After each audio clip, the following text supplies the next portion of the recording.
Hello అండి, నమస్తే. ఇప్పుడు మాట్లాడే టాపిక్ వచ్చేసి కేంద్రంలో ఉన్నటువంటి నరేంద్ర మోదీ ప్రభుత్వం, బీజేపీ ప్రభుత్వము డెమోగ్రఫిక్ డివిడెంట్ని ఎంత మిస్యూజ్ చేస్తుంది, ఎంత ఇంప్రాపర్గా హ్యాండిల్ చేసి భారతదేశంలో ఉన్నటువంటి డెమోగ్రఫిక్ డివిడెంట్ ద్వారా వచ్చినటువంటి పొటెన్షియాలిటీని మిస్యూజ్ చేసుకుంటూ ఎకనామిక్ గ్రోత్ రేట్ పరంగా, ఎంప్లాయ్మెంట్ జనరేషన్ పరంగా దేశాన్ని ఎలా వెనక్కి తీసుకెళ్లే ప్రయత్నం చేస్తుందనే దాని మీద ఒక అనాలిసిస్ అయితే చేసే ప్రయత్నం చేద్దాము. అండ్ ప్రధానంగా ఇండియాలో డెమోగ్రఫిక్ డివిడెంట్ని ప్రాపర్గా యూటిలైజ్ చేసే దాంట్లో ఫెయిల్ అయిపోయేదానికి ప్రధానంగా రెండు అంశాలు ఉన్నాయి. ఒకటి, స్కిల్స్ ప్రాపర్గా younger generation of the country, మరీ ముఖ్యంగా వర్కింగ్ ఏజ్ గ్రూప్లో ఉన్నటువంటి 15 years నుంచి 65 years లోపు ఉన్నటువంటి ఏజ్ గ్రూప్ వాళ్ళకి స్కిల్స్ ప్రొవైడ్ చేయడంలో ఫెయిల్ అవుతున్నారు, నెంబర్ 1.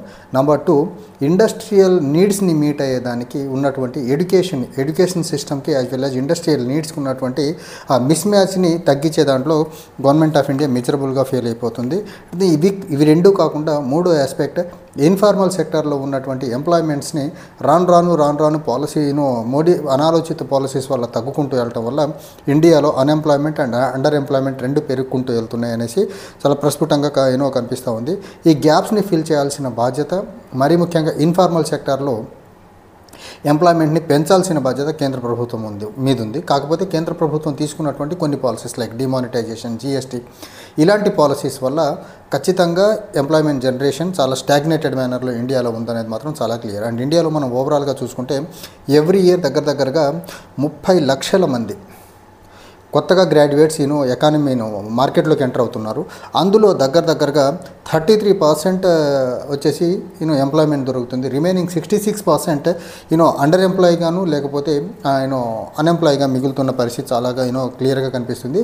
ఈ అండర్ ఎంప్లాయ్మెంట్, అన్ఎంప్లాయ్మెంట్ గ్రాడ్యుయేట్స్లో ఉండేదానికి ప్రధానమైనటువంటి కారణం ఇందాక నేను చెప్పినట్టు gap between the industrial requirement as well as education సిస్టంలో ఉన్నటువంటి స్కిల్ సెట్స్.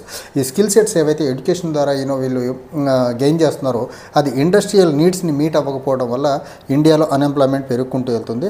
అండ్ ఇండియాలో ఉన్నటువంటి another robust sector, manufacturing sector ఏదైతే ఉందో, ఈ మ్యానుఫ్యాక్చరింగ్ సెక్టర్లో హ్యూజ్ పొటెన్షియాలిటీ ఉన్నప్పటికీ ఇండియాలో మ్యానుఫ్యాక్చరింగ్ సెక్టర్ పొటెన్షియాలిటీని పెంపొందించే దిశగా పాలసీస్ లేకపోవడం, తీసుకొచ్చినటువంటి ఒక్క మేక్ ఇన్ ఇండియా పాలసీ మిజరబుల్గా ఫెయిల్ అయిపోవడం వల్ల ఈ మ్యానుఫ్యాక్చరింగ్ సెక్టర్లో ఉన్నటువంటి ఎంప్లాయ్మెంట్ పొటెన్షియల్ గ్రోత్ని ముందుకు తీసుకెళ్లే దాంట్లో గవర్నమెంట్ ఆఫ్ ఇండియా ఫెయిల్ అయిపోతుంది.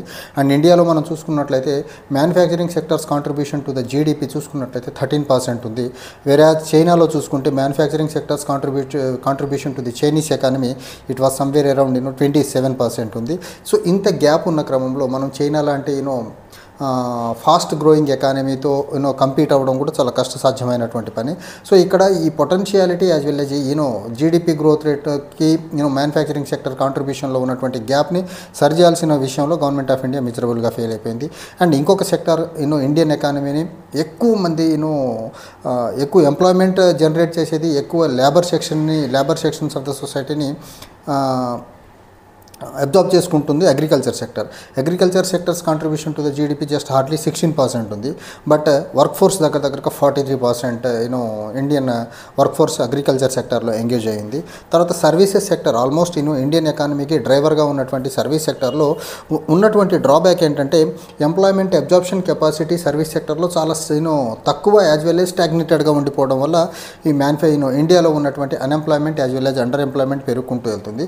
సో వీటిని అండర్ ఎంప్లాయ్మెంట్ని, అన్ఎంప్లాయ్మెంట్ని సెట్ చేయాల్సినటువంటి government of India proper policies లేకపోవడం వల్ల ఇండియాలో రోజుకి రాను అన్ఎంప్లాయ్మెంట్ పెరుగుకుంటుంది. ఇందాక నేను చెప్పినట్లు దగ్గరగా 30 లక్షల మంది graduates every year pass out అయ్యి కాలేజెస్ నుంచి, యూనివర్సిటీస్ నుంచి బయటకు వస్తుంది. వాళ్ళలో 33% మాత్రమే ఎంప్లాయ్మెంట్, అది కూడా అండర్ ఎంప్లాయ్మెంటే దొరుకుతుంది. వాళ్ళకి ఫుల్ ఫ్లెడ్జ్డ్గా వాళ్ళ క్వాలిఫికేషన్కి తగినటువంటి ఎంప్లాయ్మెంట్ దొరుకుతున్న పరిస్థితి అయితే కనపడట్లా.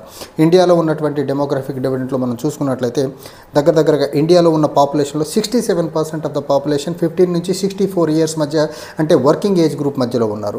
అండ్ ఈ వర్కింగ్ ఏజ్ గ్రూప్లో ఉన్నటువంటి 67% పాపులేషన్ ప్రపంచంలో ఏ దేశానికి కూడా వర్కింగ్ పాపులేషన్ పరంగా ఇంత అడ్వాంటేజ్ లేదు. కానీ economic growth rate point of వ్యూలో, ఎంప్లాయ్మెంట్ జనరేషన్ పాయింట్ ఆఫ్ వ్యూలో ఉన్నటువంటి డెమోగ్రఫిక్ డివిడెంట్ని ప్రాపర్గా యూజ్ చేసుకోవడంలో మాత్రం మిజరబుల్గా గవర్నమెంట్ ఆఫ్ ఇండియా ఫెయిల్ అవుతుంది గత 10-15 సంవత్సరాలుగా.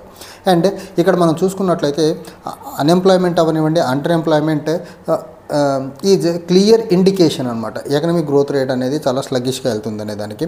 తర్వాత long term sustainable economic growth rate achieve చేయాలంటే or better economic growth rate sustain మేనర్లో ఉండాలంటే మాత్రం ఖచ్చితంగా ఉన్నటువంటి డెమోగ్రఫిక్ డివిడెండ్ని ప్రాపర్గా యూజ్ చేసుకోవాలి. ఇండియాలో మ్యాన్ పవర్కి షార్టేజ్ లేకపోయినప్పటికీ పాలసీ షార్టేజ్ ఉండటం వల్ల ఇండియన్ ఎకానమీ డీరైల్ అవ్వకుండా వెళ్తున్నటువంటి విధానం చాలా ప్రస్ఫుటంగా కనిపిస్తూ ఉంది. అండ్ మనం ఇండియన్ ఎకానమీ 3 ట్రిలియన్ 5 ట్రిలియన్ తర్వాత 6 ట్రిలియన్ థర్డ్ లార్జెస్ట్ ఎకానమీ అనే కలలుగంటున్నటువంటి భారతదేశం, మరి ముఖ్యంగా బీజేపీ అన్ఎంప్లాయ్మెంట్ని అడ్రస్ చేయకుండా, డెమోగ్రఫిక్ డివిడెండ్ని ప్రాపర్గా యూజ్ చేయకుండా ఈ బీజేపీ ఇస్తున్నటువంటి నెరేటివ్స్ ఏవైతే ఉన్నాయో, నెరేటివ్ సోషల్ మీడియాలో జనాల్ని ఫూల్స్ చేసేదానికి హెల్ప్ అవుతుందేమో కానీ ఇండియాలో ఉన్నటువంటి problem employment, underemployment as well as sluggish economic growth రేట్ని అయితే అడ్రస్ చేసేదానికి ఆస్కారం లేదు. ఇలాంటి అంశాలని అడ్రస్ చేయాలంటే మాత్రం ఖచ్చితంగా గవర్నమెంట్ ఆఫ్ ఇండియా నుంచి ప్రాపర్ పాలసీ ఉండాలి. డెమోగ్రఫిక్ డివిడెండ్ని మన అన్ఎంప్లాయ్మెంట్ రిపోర్ట్ 2024 ప్రకారం మనం చూసుకున్నట్లయితే labour force participation in India వచ్చేసి దగ్గరగా 52% ఉంది. అందులో చైనాలో చూసుకుంటే లేబర్ ఫోర్స్ పార్టిసిపేషన్, మరి ముఖ్యంగా ఎంప్లాయ్మెంట్ రిపోర్ట్ ప్రకారం చూసుకున్నట్లయితే ఇండియాలో 76% ఉంటుంది. ఆల్మోస్ట్ మోర్ దెన్ 20% గ్యాప్ ఉంది labour force participation in employment or in economic activities. And demographic డివిడెండ్ని ప్రాపర్గా యూజ్ చేయట్లేదు చైనాతో కంపేర్ చేస్తే ఇండియా అనేదానికి ఇది వన్ ఆఫ్ ద ఎగ్జాంపుల్. తర్వాత female labour force participation in India మనం చూసుకున్నట్లయితే 37%గా ఉంది. అదే చైనాలో ఫీమేల్ వర్క్ ఫోర్స్ పార్టిసిపేషన్ మనం చూసుకున్నట్లయితే 70% of the Chinese women are directly involving in the economic activity of China. ఇండియాలో అది 37%గానే ఉంది. So close to 50% of the ఉన్నటువంటి ఇండియన్ పాపులేషన్లో ఎంప్లాయ్మెంట్ జనరేషన్ ప్రాపర్గా లేకపోవడం వల్ల అగైన్ జీడిపి గ్రోత్ రేట్కి ప్రాపర్గా కావాల్సినటువంటి మొమెంటం అందించడంలో మాత్రం గవర్నమెంట్ ఆఫ్ ఇండియా మెజరబుల్గా ఫెయిల్ అయిపోతుంది. అండ్ మనం ఇండియాలో women labour force participation point of వ్యూలో చూసుకుంటే ఇండియా 13th లోయెస్ట్ కంట్రీగా ఉంది లేబర్ ఫోర్స్లో ఆర్ ఎకనమిక్ యాక్టివిటీలో ఉమెన్ ఇన్వాల్వ్మెంట్ పాయింట్ ఆఫ్ వ్యూలో చూసుకుంటే 13th లోయెస్ట్ కంట్రీగా ఉందంటే జస్ట్ 190 కంట్రీస్లో ఇండియా 13th పొజిషన్లో ఉందంటే ఎంత మిజరబుల్గా వర్క్ పార్టిసిపేషన్ ఆర్ ఎకనమిక్ యాక్టివిటీస్లో ఉమెన్ రోల్ ఉందని చాలా క్లియర్గా అర్థమవుతుంది. తర్వాత మనం చూసుకున్నట్లయితే ఇండియాలో ఇంకొకటి ఇండియన్ యూత్ని చాలా ప్రధానంగా ఇబ్బంది పెడుతున్నటువంటి ఎడ్యుకేటెడ్ అవనివ్వండి, సెమీ ఎడ్యుకేటెడ్ అవనివ్వండి, స్కిల్డ్ అవనివ్వండి, సెమీ స్కిల్డ్ అవనివ్వండి, అది చాలా ప్రధానంగా ఇబ్బంది పెడుతున్నటువంటి సమస్య అన్ఎంప్లాయ్మెంట్లో కూడా మళ్ళీ అండర్ ఎంప్లాయ్మెంట్ అనేది చాలా పెద్ద సమస్య. దీన్ని అడ్రస్ చేసేదానికి గవర్నమెంట్ ఆఫ్ ఇండియా దగ్గర ప్రాపర్గా పాలసీ ఉన్నట్లు ఇప్పటివరకు అయితే కనపడట్లేదు. అండ్ హైయర్ ఎడ్యుకేషన్ అన్ఎంప్లాయ్మెంట్ పరంగా చూసుకున్నట్లయితే 2002-2003 మధ్యకాలంలో ఇండియాలో హైయర్ ఎడ్యుకేషన్ అన్ఎంప్లాయ్మెంట్ రేట్ వచ్చేసి 35% ఉండింది 2002-2003 మధ్యకాలంలో. కానీ 2022కి హైయర్ ఎడ్యుకేషన్లో ఉన్నటువంటి అన్ఎంప్లాయ్మెంట్ రేట్ మనం చూసుకున్నట్లయితే హైయర్ ఎడ్యుకేషన్ చేసిన యూత్లో దగ్గరగా 65% of the Indian higher educated youth ఏదైతే ఉందో అది 65% ఇండియాలో ఈరోజు అన్ఎంప్లాయిడ్గా మిగులుతున్నారంటే ఇది మోదీ ప్రభుత్వం ఎంత డ్రాస్టిక్గా హైయర్ ఎడ్యుకేషన్ చేసిన వాళ్ళకి ఎంప్లాయ్మెంట్ ఆపర్చునిటీస్ లేకుండా వాళ్ళ ఎంప్లాయ్మెంట్ ఆపర్చునిటీస్ని కాల్ రాస్తుందనేది చాలా క్లియర్గా అర్థమవుతుంది. అండ్ ఇంత హారిబుల్గా ఉన్నటువంటి అన్ఎంప్లాయ్మెంట్ ఇష్యూని అడ్రస్ చేయడంలో మాత్రం బీజేపీ గవర్నమెంట్ చాలా మిజరబుల్గా ఫెయిల్ అవుతుందనే దానికి హైయర్ ఎడ్యుకేషన్లో ఉన్నటువంటి అన్ఎంప్లాయ్మెంట్ అవనివ్వండి, లేకపోతే ఎవ్రీ ఇయర్ గ్రాడ్యుయేట్స్గా బయట మార్కెట్లోకి వస్తున్నటువంటి వాళ్ళకు ఇస్తున్నటువంటి ఎంప్లాయ్మెంట్ అవనివ్వండి, ఈ రెండు చాలు ఇండియన్ ఎకనమీకి ఎంప్లాయ్మెంట్ ఆపర్చునిటీస్ లేవు అనే దానికి. అండ్ ఇంకోటి మనం చూడాల్సింది వర్క్ ఫోర్స్ పార్టిసిపేషన్లో ఉమెన్ రోల్ చూసుకుంటే జస్ట్ 37%గానే ఉంది. అండ్ అదొకటి ఇంకొక గ్లేరింగ్ ఎగ్జాంపుల్. సో ఇంత పెద్ద సెక్షన్స్ ఆఫ్ ద సొసైటీ, అది ఉమెన్ అవనివ్వండి, ఎడ్యుకేటెడ్ యూత్ అవనివ్వండి, ఇంత పెద్ద మొత్తంలో ఉన్నటువంటి వర్క్ ఫోర్స్ని వర్క్ చేసేదానికి రెడీగా ఉండే వాళ్ళని వర్క్ ప్రొవైడ్ చేయట్లేదు అంటే government of India economic policies చాలా మిజరబుల్గా ఫెయిల్ అవుతున్నాయి అనడానికి ఇదొక one of the best example.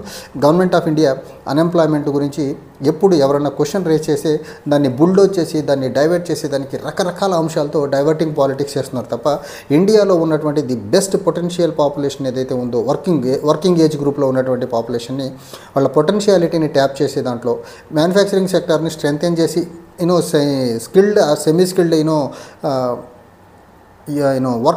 Work ఫోర్స్ని అందులో ఇన్కార్పొరేట్ చేసి ఎకనామిక్ గ్రోత్ రేట్ని ముందుకు తీసుకెళ్లే దాంట్లో మాత్రం గవర్నమెంట్ ఆఫ్ ఇండియా చాలా మిజరబుల్గా ఫెయిల్ అవుతుంది. So government of Narendra Modi ప్రభుత్వం ఇప్పటికీ గత 11 సంవత్సరాల కాలంలో అన్ఎంప్లాయ్మెంట్ ఇష్యూని అడ్రస్ చేసేదానికి ఒక్క పాలసీ కూడా తీసుకురాలేదు. అండ్ ఈ రకంగా గవర్నమెంట్ గత 11 సంవత్సరాలుగా ప్రభుత్వాన్ని నడుపుతున్నటువంటి బీజేపీ డెమోగ్రఫిక్ డివిడెంట్ అనే ఒక ఎసెట్ ఏదైతే ఈరోజు ప్రపంచంలో ఏ దేశానికి లేనటువంటి అడ్వాంటేజ్ భారతదేశానికి ఉందో అలాంటి అడ్వాంటేజ్ని మొత్తాన్ని కాలు రాస్తా దేశం ఎకనామిక్ గ్రోత్ రేట్ని స్లగ్గిష్ మేనర్లో ముందుకు తీసుకెళ్తూ దేశం గ్రో అవ్వాల్సిన స్పీడీ మేనర్లో ఎకనామిక్ గ్రోత్ రేట్ పరంగా గ్రో అవ్వాల్సిన స్పీడీ మేనర్లో గ్రోత్ చేయకుండా దేశానికి చాలా తీరం ద్రోహం చేస్తుంది బీజేపీ గత 11 సంవత్సరాలుగా. Thank you.